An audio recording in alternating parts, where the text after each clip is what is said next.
सहरी कर ले। तू कब से ये सब काम करने लगा? 11 महीने शैतानी का काम करता हूँ, सोचा एक महीने नेकी कर लूं। तो जाके नेकी करना, यहाँ पे क्या कर रहा है?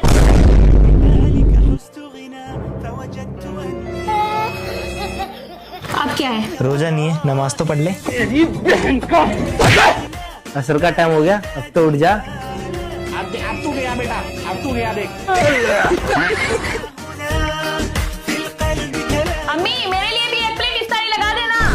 आपको शर्म नहीं आता है? पूरा दिन सोते रहते हो, ना नमाज ना रोजा, और इफ्तार के टाइम पे उठ के आ गए। यार भाई मेरा गलती नहीं है, ये सारा गलती ना शैतान का है। वो शैतान मुझे कहाँ शैतान बहका रहा है? देखो बेचारा पूरा दिन रोजा रख के इफ्तार कर रहा है, अभी कुछ तो शर्म करो। अस्सलाम वालेकुम। वालेकुम अस्सलाम।